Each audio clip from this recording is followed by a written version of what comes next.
तपाईहरुको पार्टीमाथि जातिवादको आरोप लाग्छ नि हजुर तर यो तपाईहरुको दुईजनाको यो जुन छ नि आजको दृश्य हजुर लीला सरबाटै सुरु गरे हुन्छ कसरी भन्नुहुन्छ पार्टीमाथि लागेको जातिवादका आरोप यस्तो छ तपाई आफै उपाध्यक्ष हजुर हो हो अध्यक्ष हजुर बान्तावा राई सँगै बसेर हजुर अब एकछिन हाम्रो पार्टी सभापति छु बान्तावा त होइन साम्पाङ हो नि होइन उहाँ बान्तावा म चाहिँ साम्पाङ होइन नि म बुढाथोकी छेत्रीको छोरो होइन हामी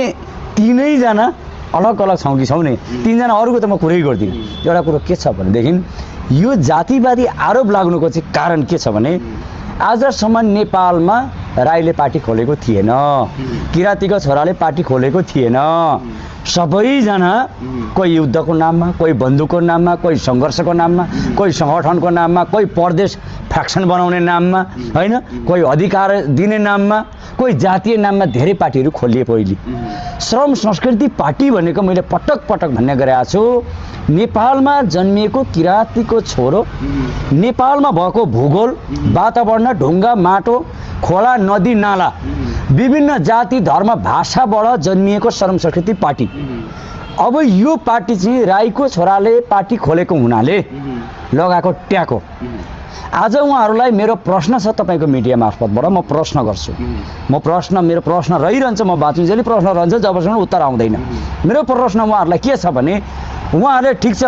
श्रम संस्कृति पार्टी जातीय पार्टी भने चाहिँ ट्याग लगाइदिनु भयो उहाँहरूले यो ट्याग चाहिँ उहाँहरूले कहिले फुकाउने कहिले चाहिँ उहाँहरूले चाहिँ स्पष्ट पार्ने किन ताकि यो भन्दै हुन्छ कि म स्वयं उपाध्यक्ष नै हो छेत्रीको छोरो बुढाथोकी हो र यति मात्रै होइन अरू पनि म जोड्दैछु र अर्को कुरो उहाँहरूलाई चाहिँ नेपालमा चाहिँ बाहुनलेहरूले खोलेका पार्टी चाहिँ समावेशी पार्टी होइन त्यहाँभित्र गरेको विभेद चाहिँ नदेख्ने होइन विभेद चाहिँ नदेख्ने तर उहाँहरूले खोलेका पार्टी जति सबै समावेशी पार्टी भए एउटा किराँतीको छोराले मुस्लिमलाई अटाएको छ महिलालाई अटाएको छ जनजाति आदिवासी आर्य खसहरूलाई अटाएको छ भनेदेखि दलितहरूलाई अटाएको छ आज प्रत्यक्ष निर्वाचनमा हेरौँ न आज यो तपाईँको चाहिँ फागुन 21 गते हुँदै गरेको निर्वाचन 2082 सालको फागुन 21 गतेको हुँदै गरेको निर्वाचनमा त्यहाँनिर साम्पाङहरू मात्रै हुनुहुन्छ त ल हाम्रो जनप्रतिनिधिहरू यहाँ तपाईँको नगरमा साम्पाङहरू मात्रै हुनुहुन्छ त हामी धेरै खालका व्यक्तिहरू छौँ एउटा कुरो त्यो अर्को कुरो के छ भन्नुहुन्छ भनेदेखि यो बदनाम गराउनको लागि मिडियाबाजी गरेर बदनाम गराउनको लागि हर्क साम्पाङ भन्ने व्यक्ति चाहिँ एउटा किराँतीको छोरो चाहिँ एउटा सिगान पुस्न नसक्ने बच्चादेखि लिएर 80 90 85 वर्षसम्मका वृद्ध